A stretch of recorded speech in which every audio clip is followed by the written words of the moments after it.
One Wednesday afternoon, something completely unexpected happened. A friend in my co working office invited everyone to experience something new.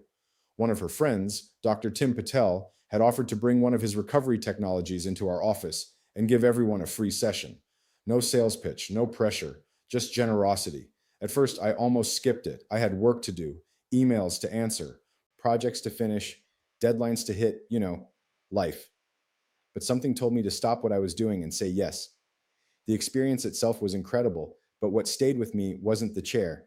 It was the conversation that came afterward. We talked about health, strength, recovery, longevity, building a better future version of yourself instead of waiting for one to magically appear. Then I realized something funny. I was already driving all over Las Vegas chasing better health. I went to one place for cold plunge, another place for red light therapy, another place for recovery. I had accidentally built my own version of a wellness center, one membership at a time. Then I learned that Health Matrix had brought everything together under one roof: medicine, strength, recovery, technology, human guidance, everything connected. Then my friend told me she had already been a member for a while, and she couldn't stop talking about how much it had changed her life. That's when everything clicked. It wasn't about one machine. It wasn't about one therapy. It wasn't about another wellness trend. It was about a philosophy, and it showed up at exactly the right time. For the past year, I've been asking myself one question: what do I actually want to build? The answer kept getting simpler. I don't want to build another startup. I don't want to build software just because I can. I don't want to spend years solving problems I don't care about. I want to build cool shit for cool people doing cool shit. Life is too short to build anything else.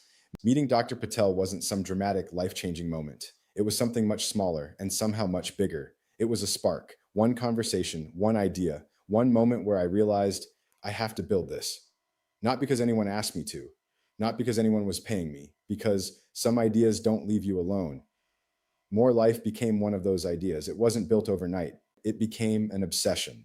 Every day, I kept asking myself the same question: how do you build the best first conversation someone could ever have about their health? Not another chatbot, not another symptom checker, not another app trying to keep people scrolling, a conversation, one that helps people slow down, notice things they've stopped noticing, ask questions they've never thought to ask, challenge assumptions, become curious again, understand themselves before trying to fix themselves. And when that conversation reaches its limit, help them continue that journey with real people who can measure what conversation can't, guide what Google never will, and turn curiosity into action. That's why More Life exists, not because AI is exciting. The world already has enough AI.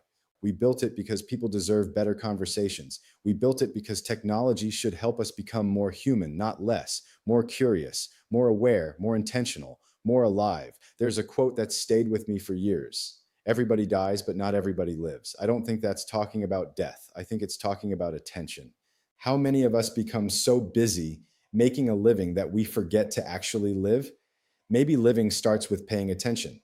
Maybe it starts with one better conversation, one better decision, one better habit, one better day. I don't know where More Life will go from here. Maybe nowhere, maybe everywhere.